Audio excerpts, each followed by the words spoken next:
මේ වෙලාවේ මහරගම අපේක්ෂා රෝහලේ මාසයකට ගෙවනවා වර්තමාන ආපනශාලා බාරකරු 5,68,000. ලක්ෂ 6කට ආසන්න මුදලක් මාසෙකට. ඒතකොට ඒ ලක්ෂ 6 මුදල එයා හොයන්න රත්තරන් විකුණන්න ඕන එහෙම නැත්නම් මැණික් විකුණන්න ඕන. මේ අහිංසක මේ පිළිකාව හැදිච්ච රෝගින් එන සහ බලන්න තනම් මේ. ඒ ලක්ෂ 6 කොහොමද යන්නේ? ඒ ලක්ෂ 6 යන්නේ රෝහලට ගෙවන්නේ. ඒක රෝහලේ මේ කොන්දේ තියෙන පළවෙනිම මාසයට ගෙවන්න 2000ක් දඩ ගන්නවා. ඒ කියන්නේ මුදල්ම තමයි මේ කොන්දේ පත්‍රිකාවේ තියෙන සේරම.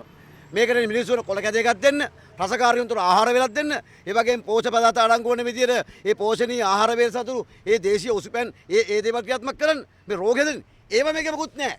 ඉල්ලන්නේ සල්ලිමයි. මෙන්න මේ ක්‍රියාවලිය තුළ මෙවර ටෙන්ඩර් කරා, ටෙන්ඩර් කරන් පස්සේ ටෙන්ඩර් පටිය 3ක් දැම්මා.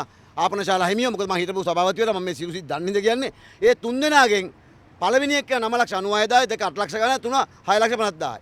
මේගොල්ලෝ 6,50,000 කෙනා තෝරගත්තා. එයා ටෙන්ඩර් ක්‍රියාවලියේ මේ තියෙන ටෙන්ඩර් පත්‍රිකාවේ කොන්දේසි මේ කොන්දේසි උල්ලංඝනය කළ තිබෙන මොහොතක තමයි එයාට දෙන්නේ. හේතුව තමයි මේකේ තියෙන වගන්තියක් අනිවාර්යෙන් මාස 6කට පෙර ගත්ත ආදාය වියදම් වාර්තා ඉදිරිපත් කරන්න ඡාය පිටපත් බෑ කියලා. ටෙන්ඩර් එක කරනකොට එයාට ඒ ඡාය පිටපතවත් ඒ ආදාය වාර්තාවත් තියුන්නේ නැහැ. එක දෙක කොහමද මේ දැන් පවත්වා යන මිලටම සමානව තමයි මේ ආහාර මිල ගණන් දාලා තියෙන්නේ. එහෙම තියෙද්දි ඇයි මේ 9 ලක්ෂ ගාන එක නොදී 8 ලක්ෂ ගාන එක නොදී 6 ලක්ෂ ගානට ගියේ? අන්න ඒක තමයි මෙන්න මේ කුට්ටිය.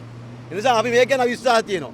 මේව මෙතෙක් කල් මේකේ වුණා. ලංකාවේ හැම ආපනශාලාවකම ටෙන්ඩර් ක්‍රියාවලියේදී නිලධාරීන් සහ ඔය සුබදා සංගම් සහ එක ජරාව කෑවා. ඒ නිසා මින් මත්තර මේ රෝහල් ආපනශාලා ඇතුළු රාජ්‍ය ආතර අපට ජරා කන්න දෙන්න බෑ. ඒ නිසා මේකේ පාරිශුද්ධභාවය පිළිබඳ මනින්නේ මෙන්න මේකේ තමයි අපි ඇවිල්ලා. ඒ නිසා මේ සම්බන්ධ විත්තිමත් පරිසර ඉතා ඉක්මන කරනවා. දැන් ටෙන්ඩර් කරනවා. නිලධාරී කුට්ටිය අරගෙන 9 ලක්ෂ ගාණක් රජයේ පාඩුව වල අවුරුද්දට පාඩුව 41 ලක්ෂයක් ආණ්ඩුවට සෞඛ්‍ය අමාත්‍යාංශයට. ඒතර එහෙම තියෙද්දි ලක්ෂ 20ක් පොඩි සාක්කු විදාගෙන අරු ටෙන්ඩර් දෙන එක තමයි අපි සැක කරන්නේ. එහෙම